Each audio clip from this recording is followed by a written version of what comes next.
యూరోప్‌లోని దేశాలైనటువంటి England, France, Netherlands, Germany, Portuguese, Spain ఇలాంటి దేశాలన్నీ కూడా ప్రపంచంలోని ఏషియా ఖండాన్ని, ఆఫ్రికా ఖండాన్ని, లాటిన్ అమెరికన్ ఖండాన్ని ఒక వలస రాజ్యాలుగా మార్చుకొని 1945 వరకు పాలించారు. 1945 రెండో ప్రపంచ యుద్ధం తర్వాత వారి యొక్క ప్రాబల్యము స్లోగా కోల్పోతూ వచ్చారు.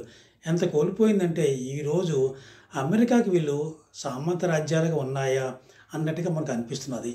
2025 డొనాల్డ్ ట్రంప్ అధికారంలోకి వచ్చిన తర్వాత ఈయన టారిఫ్ యుద్ధం ప్రకటించారు. ప్రతి దేశం మీద కూడా టారిఫ్లు వేస్తారు. 25%, 50% అలా ఆయన ఇష్టం వచ్చినట్టుగా టారిఫ్లు వేయడం స్టార్ట్ చేస్తారు. ఇండియా మీద కూడా రఫ్గా 50% టారిఫ్లు వేయడం జరిగింది. ఏదో నెపంతో ఓ 25 రష్యా నుండి మీరు ఆయిల్ కొనుగోలు చేస్తున్నారు చెప్పారు. ఒక 25 వేసారు. మొత్తం కలిపి 50% టారిఫ్స్ మన మీద వేయడం జరిగింది. ఎప్పుడైతే ఈ టారిఫ్ వేస్తానని అన్నారో భయపడిపోయి ఈ యొక్క యూరోపియన్ యూనియన్ అంటే యూరోప్లోని కొన్ని దేశాల కలయిక 27 దేశాలన్నీ కలిపి యూరోపియన్ యూనియన్గా ఉంది. దానికి ఒక సెక్రటరీ జనరల్ ఉన్నారు. ఈ సెక్రటరీ జనరల్ గారు వీళ్ళందరూ వెళ్ళిపోయి డొనాల్డ్ ట్రంప్ కాలం వెంబడి ఒక ఒప్పందాన్ని చేర్చుకున్నారు. ఆ ఒప్పందం ఎలా ఉందంటే అంతా కూడా అమెరికాకి అనుకూలంగా ఉంది, అలాగే యూరోపియన్ యూనియన్కి ప్రతికూలంగా ఉంది. అందులో ముఖ్యమైనవి గమనిస్తే మనము అమెరికా నుండి యూరోపియన్ యూనియన్ దిగుమతి చేసుకునే వస్తువుల మీద యూరోపియన్ యూనియన్ వాళ్ళు ఏ రకమైన సుంకము విధించారు, ఏ రకమైన టారిఫ్ వాటి మీద విధించారు. యూరోపియన్ యూనియన్ నుండి అమెరికాకి ఎగుమతి చేసే వస్తువులు అంటే అమెరికా యూరోపియన్ యూనియన్ నుండి దిగుమతి చేసే వస్తువుల మీద అమెరికా 15% దిగుమతి సుంకాన్ని విధిస్తుంది. రెండు వీళ్ళకి అమెరికాకి అనుకూలంగా ఉంది, అలాగే యూరోపియన్ యూనియన్కి ప్రతికూలంగా ఉంది. అదొక అంశం. రెండవది అమెరికాలో ఉన్నటువంటి oil, energy, nuclear energy, diesel, petrol, nuclear products ఇవన్నీ కూడా $750 బిలియన్ ఆఫ్ ఈ యొక్క ఆయిల్ ప్రొడక్ట్స్ని యూరోపియన్ యూనియన్ వాళ్ళు 2028 లోపల మేము మీ దగ్గర నుండి కొనుక్కుంటామని ఒక వాగ్దానం కూడా ఆ టారిఫ్ ఒప్పందంలో చేర్చుకున్నారు.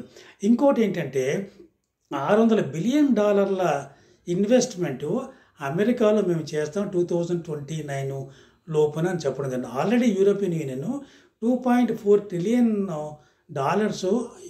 మన అమెరికాలో ఇన్వెస్ట్ చేస్తారు. అవి కాకుండా మరొక $600 బిలియన్ యూరోపియన్ యూనియన్ వాళ్ళు అమెరికాలో పెట్టుబడులు పెడతామని కూడా ఒప్పుకోవడం జరిగింది. ఇంకొకటి ఏంటంటే అమెరికా నుండి అన్ని మిలిటరీ ఎక్విప్మెంటు, మిలిటరీ టెక్నాలజీని కూడా మేము దిగుమతి చేసుకుంటాము ఇలాగ చెప్పి వాళ్ళు ఒక ఒప్పందం చేసుకున్నారు. అవి ఆ రోజు వాళ్ళ బిహేవియర్ చూసిన వాళ్ళ యొక్క ఈ ఒప్పందం చేసుకునే రీతిని చూసిన, రైలు శైలిని చూసుకున్న వీళ్ళందరూ కూడా అమెరికాకి ఒక సామంత రాజ్యాలుగా ఉన్నాయేమో, మహాచక్రవర్తి దగ్గరికి వెళ్ళినప్పుడు కప్పం ఎలా చెల్లిస్తామో ఆయనకి కప్పం చెల్లించినట్టుగా ఇవన్నీ టారిఫ్ ఒప్పందాన్ని చేర్చుకొని వచ్చారన్నమాట. ఇది చాలా ప్రతికూలమైన అంశం. అలాగే కాకుండా ఈ మధ్య ఇజ్రాయేలు హమాస్ ట్రూస్ డీలు ఈజిప్ట్లో జరిగినప్పుడు అక్టోబర్లో అక్కడ కూడా డొనాల్డ్ ట్రంప్ ఎక్కిరించడము, నవ్వటము ఏది చేస్తే ప్రతి వికృతమైన చేష్ట కూడా డొనాల్డ్ ట్రంప్ చేసిన ప్రతి వికృతమైన చేష్ట కూడా వీళ్ళందరూ చప్పట్లు కొట్టి వచ్చారు. తర్వాత ఈ మధ్యనే డొనాల్డ్ ట్రంప్ గవర్నమెంట్ మీరు యూరోపియన్ యూనియన్ వాళ్ళు ఇంకా ముందుకు సరిగ్గా రావట్లేదు, మళ్ళీ ఫాస్ట్గా ఈ యొక్క ఒప్పందాన్ని అమలు చేయండి అని చెప్పి వాళ్ళ మీద ఒత్తిడి తీసుకొచ్చి మళ్ళీ టాక్స్కి వచ్చారు.